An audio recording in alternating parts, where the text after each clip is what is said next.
Hello, everybody. Hello, Reverend.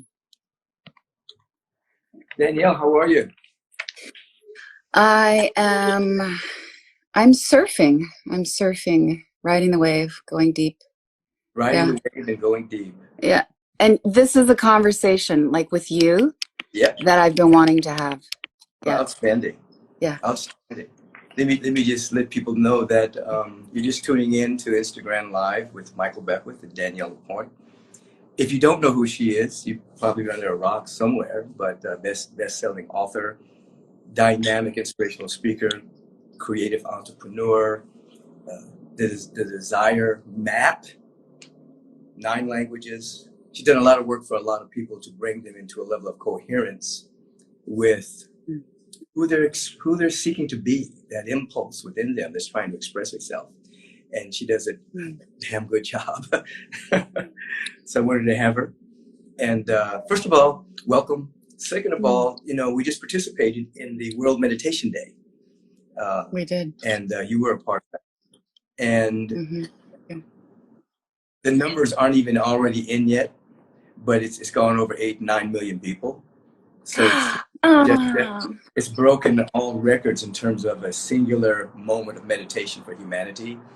But it's probably going to go way more than that because they haven't received the information from India, Africa, Australia, and another number of places where it's being played. So millions of people were able to stop on that one day, that 1 hour and a half, and be with us to kind of have a global reset about the possibilities that lie within us, and to take our power back to a degree, and to come out of fear and worry, and to come into a possibility of something else emerging. So I just want to thank you for being a part of that. Thank you. Yeah. It's all I want to do now is hang out and meditate and just get people together to go in. Yeah. Absolutely. So with all of this going on, what have you noticed about yourself that, in these moments of introspection, what have you noticed about yourself that that maybe you were surprised about, or maybe it was just an amplification of stuff you already knew?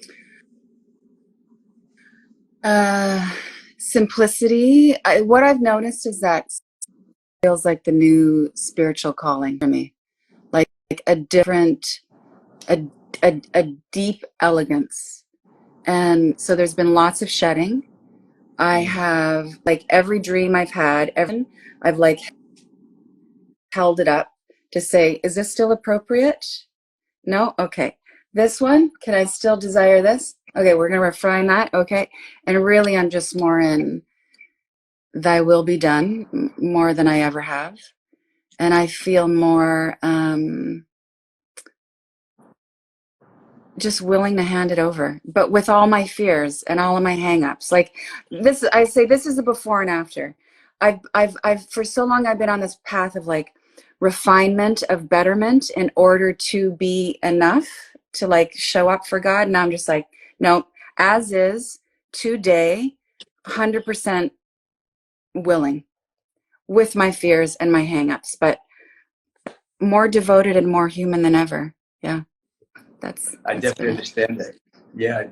This past Sunday, that was one of the things that I talked about, the whole thy will be done consciousness, with an awareness that means, the will of God is always for a greater expression of life, regardless of how messy our life may be in terms of becoming that. But God's will, life's will, intelligence's will, is always for a greater expression of life. And to throw ourselves into that abyss, like you said, with all of our fears, doubts, worries, all of the ways that we want to improve ourselves, all the ways we think we've got it together, we don't have to get perfect to do that. Yeah. Throwing ourselves into that abyss then requalifies us better than we can do with our imagination. Yeah. I thought I had to like tidy it all up before the jump. And I think life is just asking us to like make the jump. Right. Yeah. There's been a lot of letting go. And I'm not like where we're at in like the practicalities of the situation. My city's just starting to open up. And I feel more attuned with my body than ever. I'm not I'm not ready to emerge, and it's not from a place of fear. I mean, I could, you know, logic would have me like just sit back and wait and see what happens, but that's not it. It's like I want to get everything I can. I'm going to be so obedient to the mother. Like I'm following the inner impulse. I don't want to go out yet. Yeah. Just like, you know, people just like, it was just my birthday this week and people were like, we'll do it. And I'm like, no, I'm just gonna juice this for a few more weeks. I've thought about doing the 3-year Buddhist retreat, the 3 years, 3 months, 3 days. I'm like, that's too rad. That's not me. I thought like I would love just 3 months in silence. So like the mother has given it to me, householder, business person, but you got 3 months to dive. I'm still diving. Yeah. No, that's beautiful. You're in Canada, right? Yeah, I'm in So Vancouver. Starting to open up. No, I'm definitely with you. You know, I come to my office and I do certain things that I have to do, but I like the being still. I like, you know, it's interesting that I had just come back from India when this thing hit. Yes. I think we were one of the last planes to get out of the country to come back to the United States before they cut off travel. And my plan at that time, I was taking off for 6 weeks. I was just gonna, because I've been going for years without stopping. And so as soon as I came back, this hit. I had to convert everything to online, get the staff up to par. I went right back into really, you know, work. Go mode. Yeah, just go mode, just to make sure everything, we were in the greatest service mode we could possibly be for people who really needed a sense of transmuting their fear, you know. But that was my moment. I was going to stop. So now I'm really happy that things aren't normal yet. I appreciate the moments of doing nothing, which is not really doing nothing. It's really being still, being introspective, being aware of oneself, making choices, letting go what you don't want anymore. So I'm with you. I'm not. You know, people have said, "Are you going to open up Agape this week?" A lot of the communities are opening up. I said, "No, I'm not doing that." We were ahead of the game in terms of being online already. So all I did is put the rest of my ministries online, and people are flourishing in their bedrooms and living rooms and participating with the services and all the things we're giving, and they're going deep. So I don't think we need to rush back in. I love community. I love hug. I love being around people. But intuitively, I don't feel it yet. You know, first of all, the sanctuary is going to have a deep scrub. Deep cleansing, the same kind of cleansing we're having inside. So I'm with you now.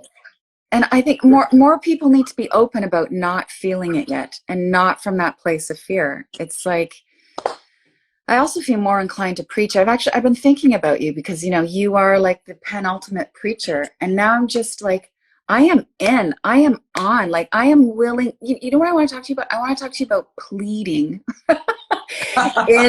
in the preach, because I just like, right now I'm just at this place where like, I am willing to beg people to heed this pause. I'm just like, I will get on my knees on stage, any platform you will give me, any mic that I can grab, to say like, this is the greatest call we've ever had in human history, to forgive, to let go, to let the grievances, like this is a passage to, like, I think where we're heading from where we're at and how messed up things are, where we're heading looks like utopia from where we are today. But it's there. But in order to get there, we got to throw some stuff overboard. And, you know, there's lots of conversations, and I'm like, I have so much respect for all the conversations about new social systems and new ways of governments. I get it. But really, none of that can happen unless you have healthy people. Right. And you can't be healthy unless you're forgiving, unless you deepen your devotion. Right. That's the call. Right. We cannot have an enlightened society without enlightened people. People have to go deep. And you brought up the F word, which is forgiveness, which is a total cleansing of ourselves, forgiving ourselves for missteps, and forgiving anyone we think has done harm to us consciously or unconsciously, that has to be our way of life, you know. And people can really look at themselves at this moment and see, you know, how long have I been holding this grudge? Holding a grudge is heavy lifting. You know, how long have I been holding this resentment? How often does it come out of my mouth in conversations? And people forget that there's a law in the universe, that which comes out of your mouth, you're asking the universe to keep experiencing that, you know. So unforgiveness, I always say that unforgiveness is one of the highest levels of self-abuse you can be participating in. Yes. We're abusing ourselves mentally, and we're abusing ourselves psychically. We're abusing ourselves with these thoughts. So I like this. This is a great reset moment to forgive and to get clean inside. This is death. I mean, from the beginning of this, choosing a shelter in the place, I have been thinking about death in a way I've never thought about it. What do I need to let go of to be ready to die, clean, clear, full-hearted, to, you know, to have the metaphorical rebirth? And if, and just in a really practical terms, like if this was a situation that took my life, have I really fully showed up? Have I set things up? And yeah, it's like, and what do people do on their deathbeds? They say they're sorry. They let it go. They decide to live more. I've been having great conversations with doctors who just like, I feel like the planet is in hospice. We are nearing hospice now. And you let go of everything that's not contributing. You get your affairs in order and you just get over a lot of and just say, it's okay. It's like, it's forgiven. Like I've been cooking food for my ex-husband. It's like a miracle. Because I just like, it's okay. Well, you have it delivered? He comes and picks it up? What's the deal? Well, at the beginning of this, we were dropping off like soup on his doorstep. And he still drives me crazy. But like, it's all right. It's all right. I have more space for everybody's stuff. I have more space for my stuff. Well, that's what forgiveness does. It creates spaciousness. So we're not all wound up with little small perceptions. It creates spaciousness to accept people. And you don't have to like people. You don't have to like what they do or say. But acceptance and tolerance and then ultimately appreciation does emerge with forgiveness. That's a miracle, cooking for your ex-husband. It's a miracle.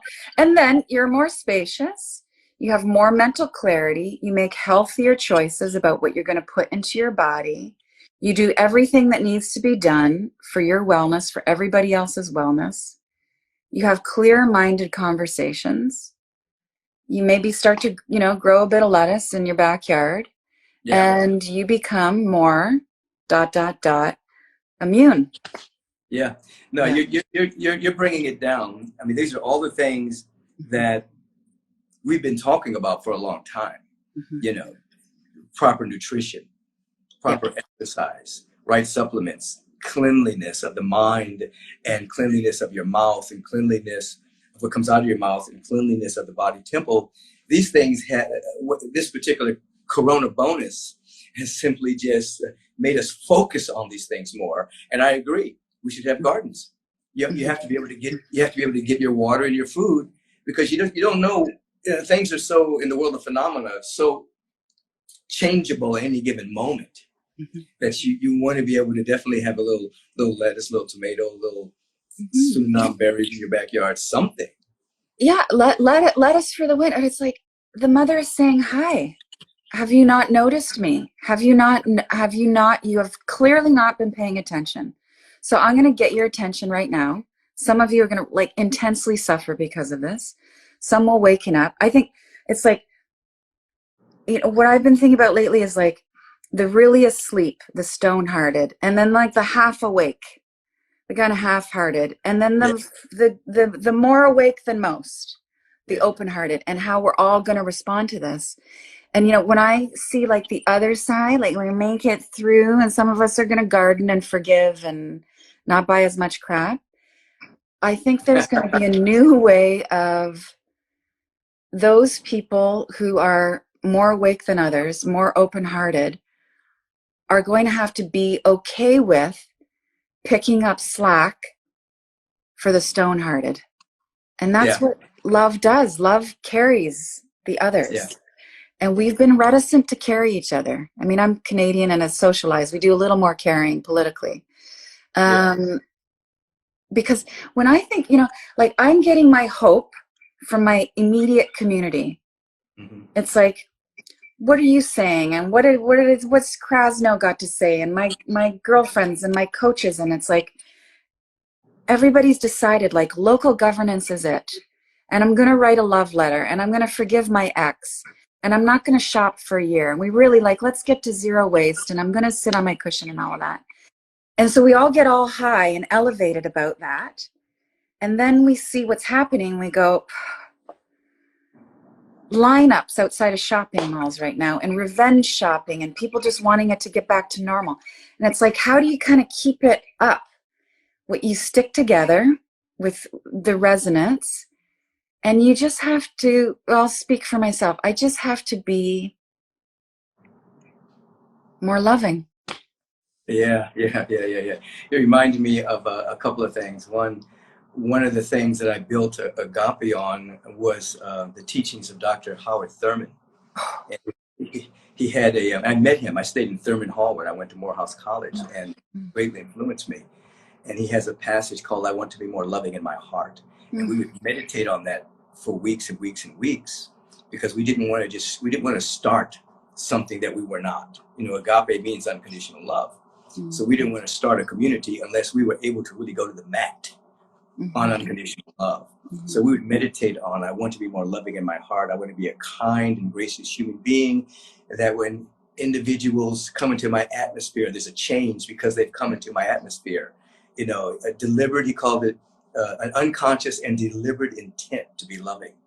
And this is what we're called to be right now. Yes.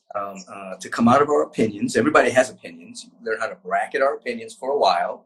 You can go back to your opinion later, but bracket the opinion and then come into a loving heart. And this is the only way we're going to build or manifest a kind and just global society.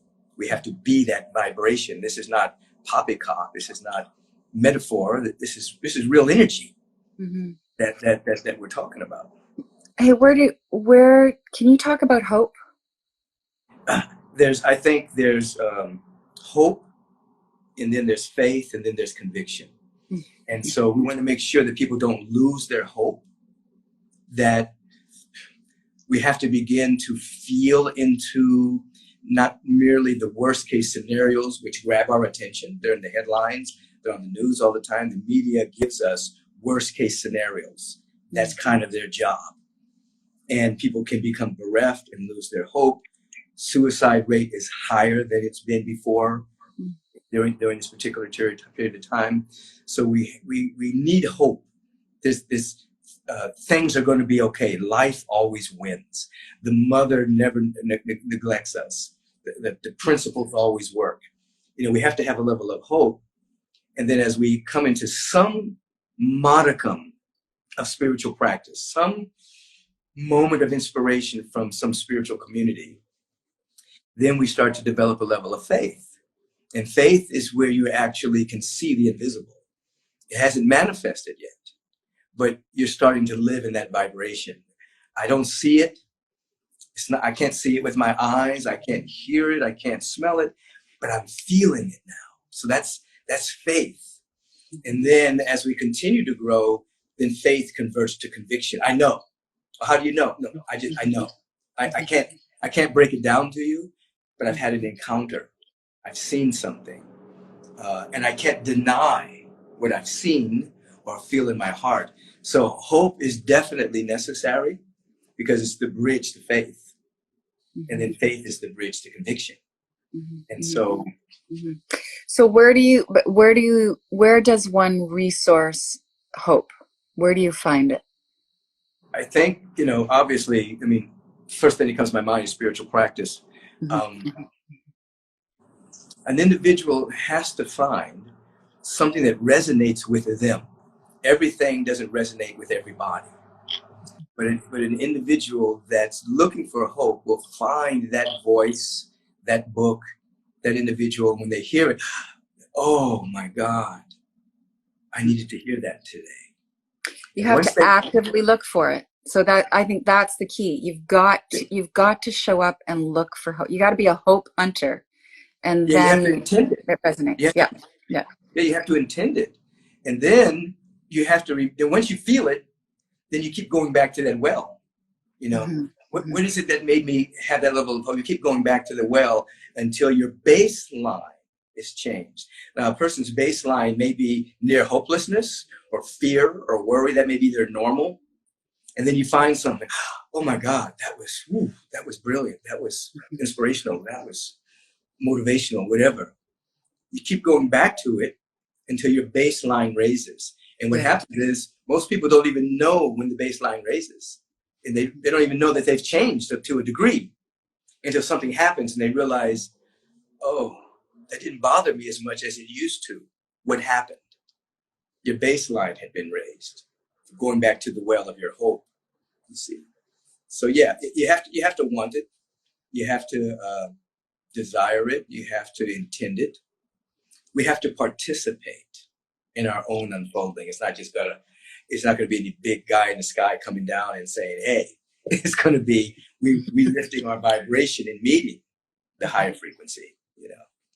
And this is why you're here with me today. This is what we do. This is what we have committed our lives to doing.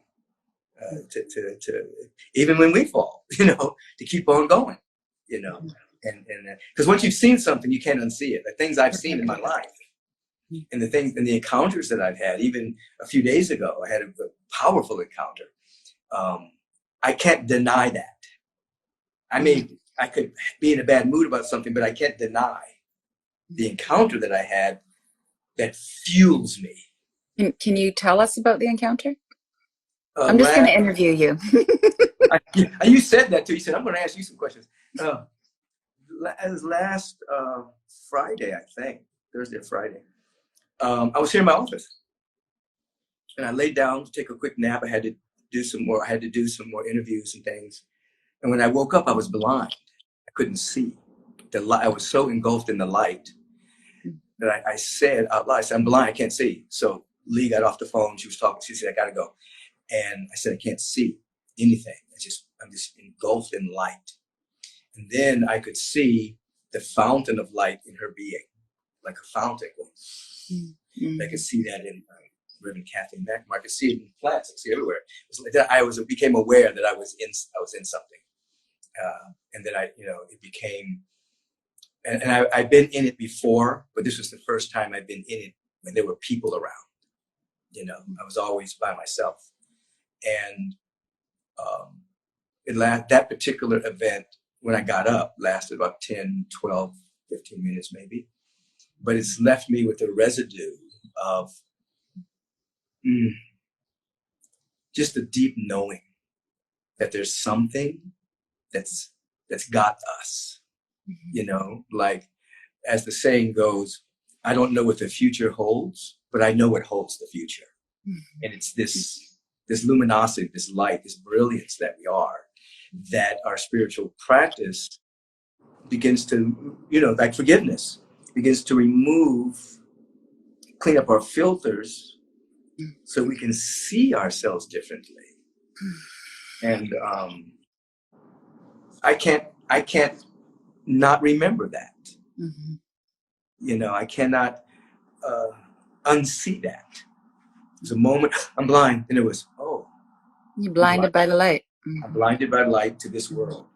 And then this world was engulfed in light, and then here I am, So I think that everyone, if they search themselves, there are moments of inspiration that they may have not examined, that maybe they just put it to the side, they didn't think it was important, and then they went back to their baseline of worry.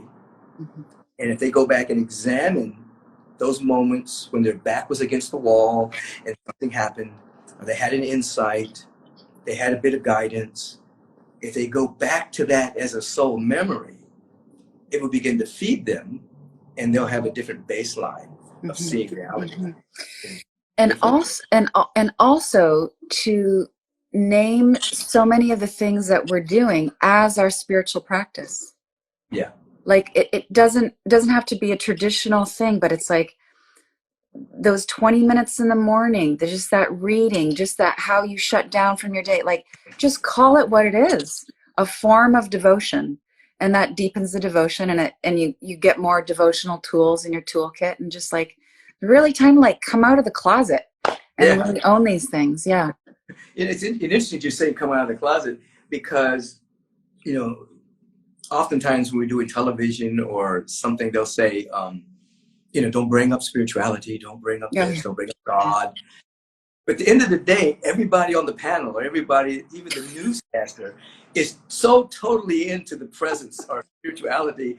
And and if everybody just came out the closet, you know, say, I love life, I love God, I love my spiritual practice. You know, instead of like, well, we got to have the separation of church and state. We can't say this on the news. You know, I think that this is a big call.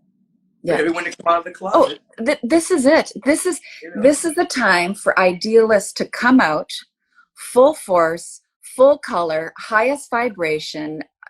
Use your whole vocabulary and unite. This is it. Like, if you have been accused for being too woo, too new age, too progressive, too soft, hard on sleeve, this is your moment. And and this is where, you know, cue the pleading and the begging. This is like, I'm like, please step through the gate. You are needed to lead. Yeah. Talk to them. Because you know what? It doesn't take any courage to resign yourself to circumstances as they are. Resignation doesn't take any courage. Courage comes from people who are consciously naive enough to think that they can hold an ideal and bring it into manifestation and be thought of as nuts and crazy, off their rocker. Don't you see the facts of life? Don't you see what's happening? You know, it doesn't take any courage to just give up and say, well, this is the way things are. But to begin to, as you know, to come out of the closet and say, you know, I believe in possibility. I believe that we're surrounded by infinite opportunities. I don't believe things have to be a certain way just because they've always been that way. That is where courage comes in. And that's where participation. And I'm so expanded in that belief. I've seen enough of the light that I'm spacious enough and full enough of that light that if you disagree with me, I'm not offended. It doesn't push me back. It's like, peace. Okay, I'm good. I know what's true for me. Yeah. Right. Right. It's because actually creates more offense when you take offense than give offense. When you take offense, that's very dangerous. So being spacious enough, as you're describing, to let people disagree with you or not even like you and not be offended by it, that's a big space holder. It's a big, and you know what the next degree I think of that is to not have pity. Because I used to be in this mode of like, you're going to get it someday. You're going to see the light. You're going to know that love is in charge. You wake up. And now not even that. I'm just like, wow, you could be a bodhisattva right now for all I know. And this is how you're walking through to like be who not like a atheist. I have time for everybody now. I just do. It's like, you want to be an atheist? Okay, you could be the Buddha in disguise, and this is the role that you're going to play to like expand yourself. Right, right. Well, you're very spacious, and you're speaking from a very expanded space, and I love that. And it's in your voice, it's in your resonance of your being. I can feel it. And so we're just inviting people who are tuning in and who will watch this conversation later to be aware that if they participate just a little bit in their own spiritual walk, doors open, perceptions change. And when perceptions change, obviously, thoughts change. When thoughts change, our experience changes. And this is what we're inviting people to do. Now what do you think you're going to, you know, obviously we're not ever going back to normal. It's going to be a new normal. No, normal was screwed. I don't want normal. Yeah. Wake up. Bad. No. We don't want gross materialism and people running away from issues with so much busyness. When, in fact, there's a new way of moving into the world, and you've described some of it already, what do you think, what main quality are you going to take with you? You're going to embrace I am taking, well, here's what's changing already. So less rushing, less pushing, less willfulness. What you had just said about just to show up this much. I mean, this is where I'm at. You know, my study right now, even this week in A Course in Miracles, is just, you know, life is saying, spirit is saying, I just crack the door open, and I'll do the rest. And, you know, the last couple of years, part of my practice has been more about like being in that energy of basking. Like, I'm aware of the light. I get it. I know some days I see the fountain. Some days I sense the fountain. Some days I just have to have faith that the fountain of light is there. The bask is just, I finally get that basking is actually an act of co-creativity. I get it. Just like as I mother my teenage son, I don't need him to do all the work. I just need him to show up, and I'm going to just love on him. But just show up to get it. Just be here. Show up. And then, so God, I get it now, Michael. I get it. God wants me to take all that ego stuff, all the illusions that I've been separate from myself, my higher self, from God, from each other, from you, from the mother, move all that out of the way. I'm doing my work. I'm doing the shadow work. I show up and I do my cleansing, all the cleansing that can be done. And I step into reality, and God is like, thank you. I've just been waiting for you to show up so that I could do the rest. Absolutely. Oh my God. It's so efficient. It's called getting out. It's called getting out of the way, yes. So that life, God, presence can do what it does without us interfering with it. I am more lit up. I sleep better. I am more, in a business sense, profitable. My team is healthier. I'm having better conversations with everybody in my life. And where I have to keep showing up, and this is difficult, especially for people, you know, our culture is so wired that productivity is the badge of honor. We're obsessed with proof, obsessed with it. It's part of our sickness. It's why it's killing our immune systems, burning out our adrenals. And then, you know, what we do is we just shop. We work harder, get more stuff to say, aren't I loving and lovable? Aren't I worthy? Doesn't this purse, this car make me more lovable? And you know what? That purse is connected to this pandemic. Yeah. Yeah. Lack of self-worth, greed, system set up. There is no such thing as a healthcare system on this planet. Let's get really real. It's not healthcare. Particularly in America. I think you have a little better one in Canada, but particularly in America, and the coronavirus, whatever you want to call it, has revealed that to many people who were under the illusion that we had a healthcare system. You know, and so we get to, you said a lot, we get to reimagine what a healthcare system looks like, regardless of how much money someone has. Everyone deserves proper treatment. Yes, but our baseline is set so low. We bought into this illusion that it's healthcare. So we're all agreeing right now it's actually not healthcare. But I think we need to go to the next level of awareness that not only is it not healthcare, it's not a neutral line. It's actually set up, designed, and perpetuated to keep us sick. Yes, it's a sick care system. It's a sick care system. Yeah. It's operationalized to keep us unwell. Wake up. Yeah. Yeah. It deals with symptoms, and then it gives you something for the symptom that creates a side effect of whatever it is you're taking for that symptom. So that you're continually going into that system to pay more money to get stuff that's not going to cure what you had, which has its genesis in your mind of worry, doubt, and fear, lack of nutrition, lack of exercise. You know, if you're going to mandate something, it doesn't need to be a virus or pharmaceuticals, because our bodies are not, what's the word? You know, they're not pharmaceutical drug deprived. They're nutritionally deprived, you know, and thought for food. But waking up to that now. But the cycle is, so why is that? Because we are all commodities. Why? Yes. Who is making? So let's be really clear. We are all participating in our own commodification. So it's not a they outside of us. It's not the government, and we really need to wake up to that, where you've described it. You know, when that sense of lack begins to get power, that becomes an addiction. So individuals become addicted to pseudo power by how much they have or how much they can control.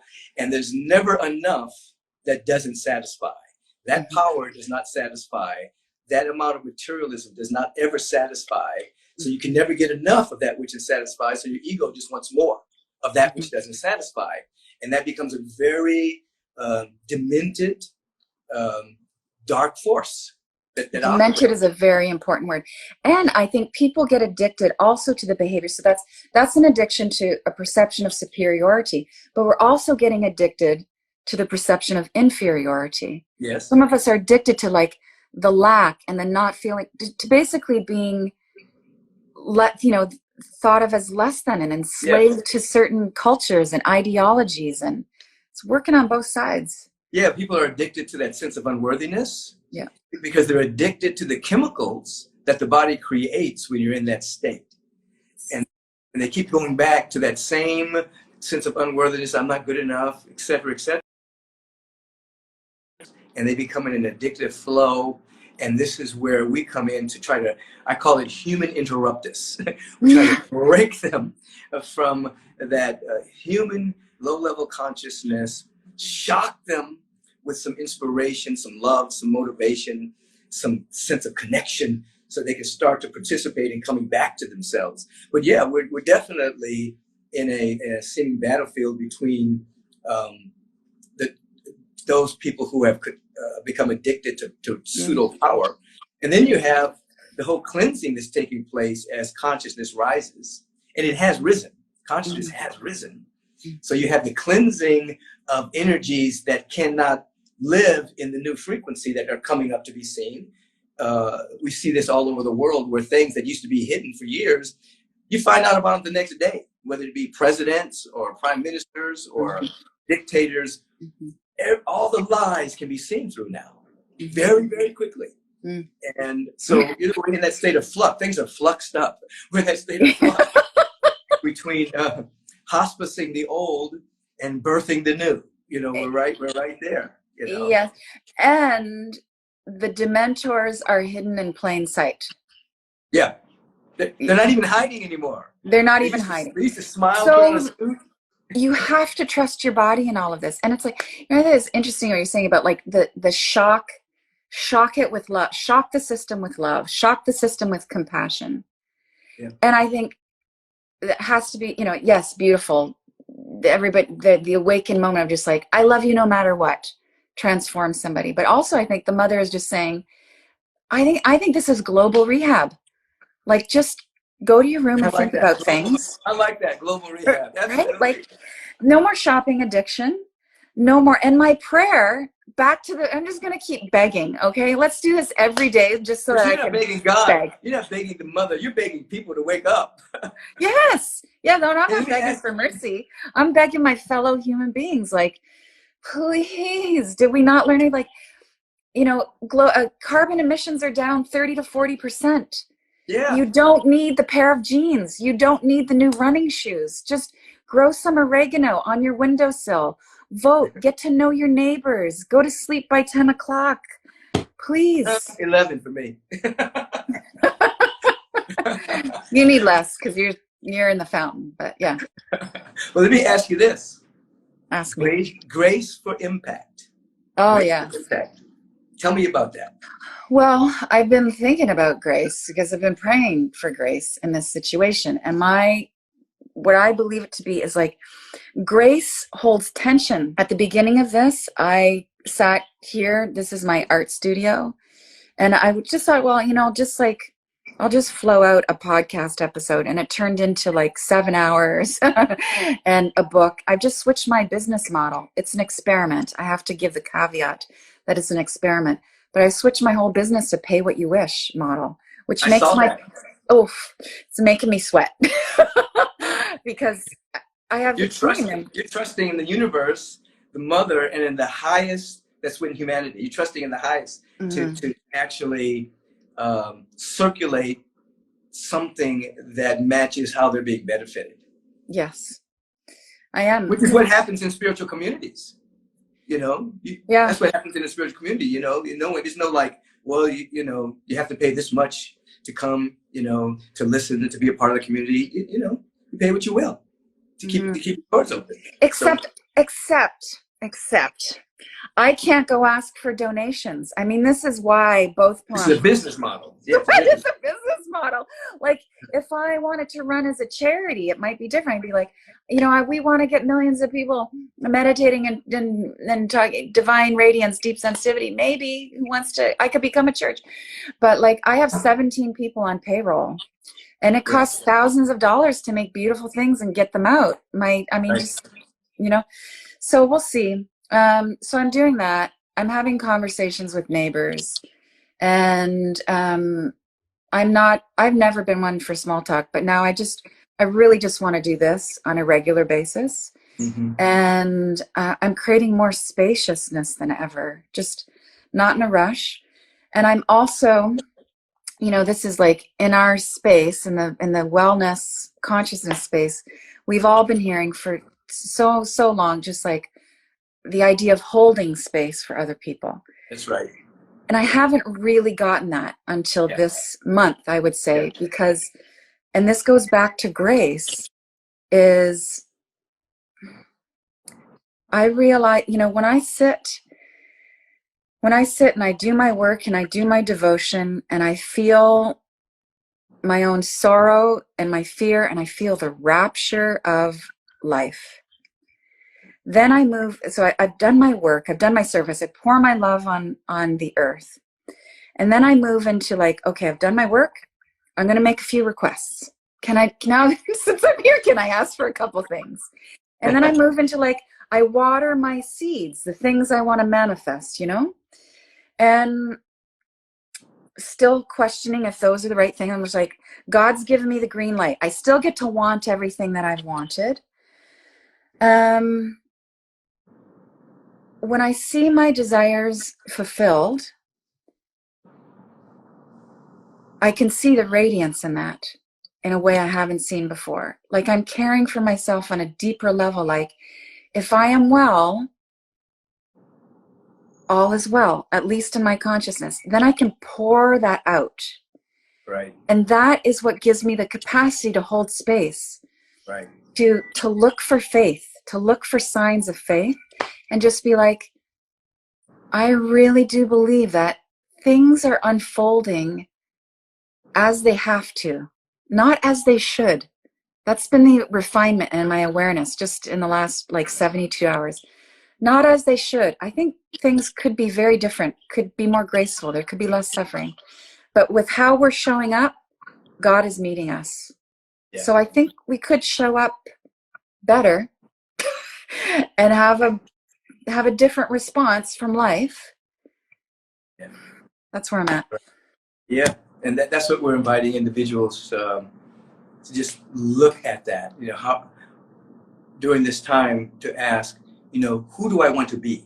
What kind of person do I want to be as we go forward? What do I want to give? What do I want to share?